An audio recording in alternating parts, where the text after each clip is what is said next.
Good morning बच्चों। आज फिर हम आपको कक्षा 10 के भौतिक विज्ञान के न्यूमेरिकल के साथ लेकर के आगे बढ़ेंगे। और कल एक बच्चे ने एक सवाल किया था कि सर ये सवाल मुझे नहीं आ रहा है। वैसे बहुत इजी सा क्वेश्चन था।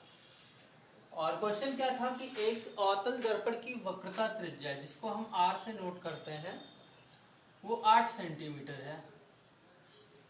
और दर्पण था कौन सा आपका? अवतल। सवाल ऐसे ही आप भी लोग भी नोट किया करो। वक्रता त्रिज्या थी 8 सेंटीमीटर और कह रहा था कि उसके सामने जो वस्तु की दूरी है वो 90 सेंटीमीटर है। वस्तु की दूरी कितनी है बेटा? 90 सेंटीमीटर है। तो इस परिस्थिति में प्रतिबिंब कहाँ पर बनेगा? इतना ही सा छोटा सा सवाल था उसका। और आइए इस सवाल को हल करते हैं हम लोग। बहुत सीधा साधा सा सवाल है, बहुत सीधा साधा सा। और आपको शुरुआत करते हैं। लिखेंगे सबसे पहले सूत्र क्या है आपका, जिस सूत्र का इस्तेमाल आपको करना है। सबसे पहले तो यहाँ पे r दिया गया है और r से f की वैल्यू निकालने का तरीका होता है f is equal to r/2। छोटा सा फॉर्मूला लगाते हैं। So f is equal to r का मान कितना है? 8 centimetre by 2 is equal to 4 centimetre. यानी कि उस अवतल दर्पण की जो वक्रता त्रिज्या थी वो 8 थी और फोकस दूरी निकल के कितनी आई? 4 सेंटीमीटर। अब हम दर्पण की फोकस का वाला जो सूत्र है उसका इस्तेमाल करते हैं। 1/f अब is equal to 1/v plus 1/u। यहां से हम v की वैल्यू निकालते हैं जो आपका हो जाता है 1/f। f का मान हमें कितना मिला है? 4 सेंटीमीटर। लेकिन दर्पण कौन सा है? अवतल। अवतल दर्पण होने के नाते यहाँ पे जो निशान लगेगा वो किसका होगा? माइनस का होगा। इज इक्वल टू 1/v की वैल्यू हमको ज्ञात करनी है, इसलिए यहाँ पे कुछ भी नहीं लिखेंगे, जो था वही रहने देते हैं। प्लस का निशान लगाते हैं। 1/u, u का मान कितना कह रहा है? 90 सेंटीमीटर। और u की वैल्यू हम हमेशा क्या रखते हैं? नेगेटिव रखते हैं। तो यहाँ पे भी हम नेगेटिव ही रखते हैं। अब बहुत आसान सा तरीका, 1/v को एक तरफ करेंगे और बाकी संख्याओं को एक तरफ करेंगे। ये संख्या इधर ऋणात्मक है क्योंकि धन और ऋण का गुणा हो जाएगा ऋण। इधर आएगी तो हो जाएगी ये धन में, अर्थात 1/v बराबर 1/धन 90। इधर ये किस में था? ऋण में था। 1/4 1/v। ठीक है। अब यहाँ पे हम 4 और 90 का लासा ले सकते हैं और चाहे तो तिरछा गुणा भी कर सकते हैं। लासा लेने वाले तो आसानी से ले सकते हैं। आइए हम तिरछा गुणा करते हैं। 4 एकम 4 ऋण 90 एकम 90 बटे 90 गुणे 4। ठीक है, आगे बढ़ते हैं। 1/v इज इक्वल टू कितना आएगा आपका? 90 से जब 4 घटाएंगे तो कितना बचेगा? 10 से 4 गए 6। यहाँ पे बचा आपका 8/90 गुणे 4। अब इसे हम डिवाइड कर लेते हैं, या डिवाइड करने से पहले हम इसको पलट लेते हैं। ये था 1/v, पलट देंगे तो ये हो जाएगा v/1 इज इक्वल टू 90 गुणे 4/84। डिवाइड करते हैं इसको हम। अगर 4 से डिवाइड करेंगे, सॉरी 86 है, 4 से डिवाइड करेंगे तो ये डिवाइड नहीं होगा। 2 से कर सकते हैं हम। 2 दूना 4, 2 चौके 8 और 2 तिहाई 6। 43 यहाँ पे बचा और ये 90 दूना 180/43 सेंटीमीटर। आप अगर दशमलव में मान निकालना चाहते हैं तो आप इसे इस तरह से, या भाग के मूल सिद्धांत से 180 को अंदर रखिएगा और 43 को बाहर। आप भाग दे सकते हैं। बहुत ही आसानी से इसका आंसर आ जाएगा। अर्थात अभी हमने जो भिन्न में वैल्यू निकाली है वो v की वैल्यू 180/43 सेंटीमीटर आई है। ठीक है ना। आइए चलते हैं आपको अगले सवाल पे। देखते हैं अगला सवाल हमारा क्या है।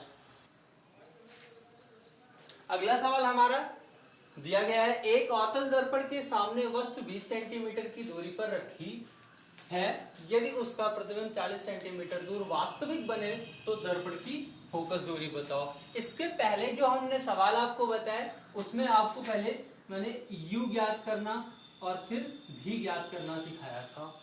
यानी कि एक फॉर्मूला था हमारे पास 1/f = 1/v + 1/u। इसमें मैंने आपको पहले टाइप में जो पहला टाइप का सवाल बताया था उस टाइप में मैंने बताया कि u की वैल्यू कैसे हम ज्ञात करते हैं। दूसरे टाइप वाले में मैंने बताया v की वैल्यू हम कैसे ज्ञात करते हैं। तीसरे टाइप का जो सवाल है उसमें हमें u और v पता है, f की वैल्यू आपको ज्ञात करनी है। यानी कि 3 टाइप के सवाल मैंने आपको बता दिए। इसके बाद आपको जो होमवर्क दिया जाता है आप करते नहीं हैं, आप लोग सभी लोग वीडियो पूरा देखा करिए और होमवर्क किया करिए, ठीक है ना। चलिए आइए शुरुआत करते हैं। एक अवतल दर्पण के सामने वस्तु कितनी दूरी पर रखा गया है? 20 सेंटीमीटर दूरी पर। और आप सबको पता है वस्तु की दूरी को हम नोट करते हैं u से, और u बराबर कितना है? 20 सेंटीमीटर। ध्यान है कि दर्पण अवतल है हमारा, ठीक है ना। इसकी जहां पे जरूरत पड़ेगी उसका इस्तेमाल हम करेंगे। यदि उसका प्रतिबिंब 40 सेंटीमीटर दूरी पर, वो भी कैसा बनना चाहिए? वास्तविक बनना चाहिए। ध्यान से देखिएगा, बहुत इंपॉर्टेंट बात है ये। 40 सेंटीमीटर दूरी पर तो बन रहा है प्रतिबिंब, लेकिन वो प्रतिबिंब होना कैसा चाहिए? वास्तविक होना चाहिए। अगर प्रतिबिंब वास्तविक ना होता, आभासी होता, तो क्या होता है ना। ये इंटरेस्टिंग बात है, आपको बता देते हैं। अभी आपको जब नेक्स्ट टाइप का क्वेश्चन आपको बताएंगे तो उसमें ऐसे क्वेश्चन आपको मिलेंगे कि आपको उसमें वास्तविक दिया होगा ना आभासी दिया होगा, फिर प्रॉब्लम क्रिएट हो जाएगी, सवाल बहुत बड़ा बन जाता है। इसलिए ये बहुत ही इंपॉर्टेंट है कि हम ये देखें कि प्रतिबिंब वास्तविक बन रहा है या आभासी बन रहा है। चलिए फिलहाल अभी जो प्रतिबिंब बन रहा है वो 40 सेंटीमीटर की दूरी पर बन रहा है, वो भी कैसा प्रतिबिंब है?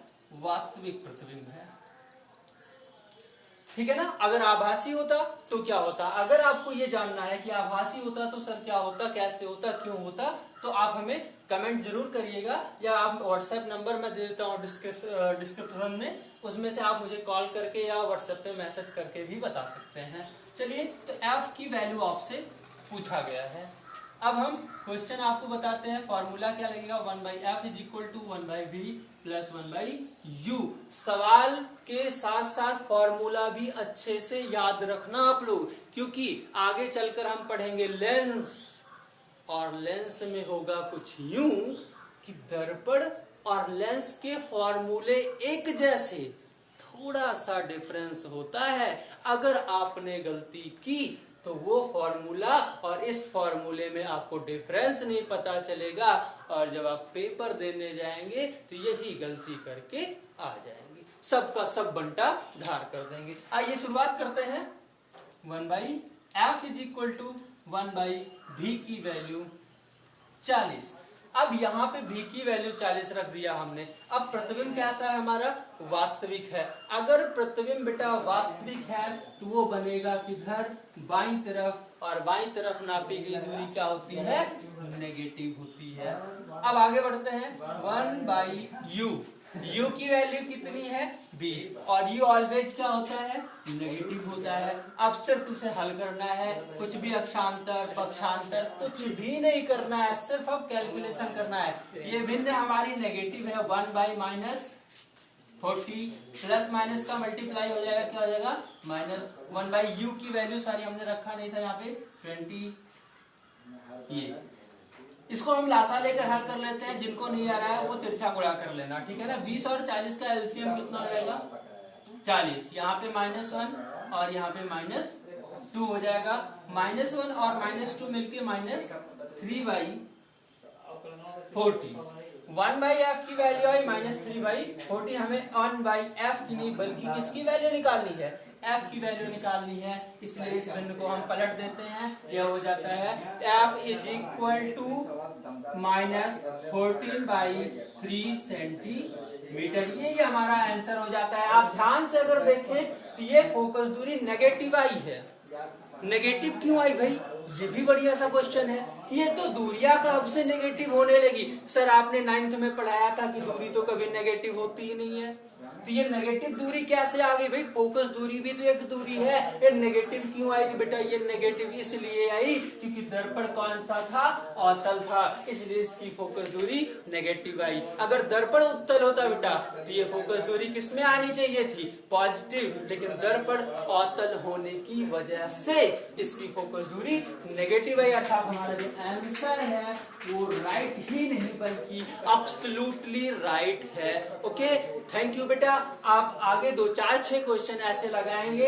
आपको मैं क्वेश्चन का होमवर्क दे देता हूं जिसमें आपको u की वैल्यू बदल के रखना है। पहले आप u की वैल्यू रखिएगा 25, फिर u की वैल्यू आप 30, 35, 40, 45, 50, 55, 60 इतनी वैल्यू पर आप क्वेश्चन हल करेंगे। 1, 2, 3, 4, 5, 6, 7, 8 क्वेश्चन आप हल करके हमें मैसेज करेंगे। जो क्वेश्चन ना समझ में आए, जिसका कैलकुलेशन ना समझ में आए, उसे आप हमें बताएंगे। धन्यवाद, मिलते हैं नेक्स्ट वीडियो में अगले दिन।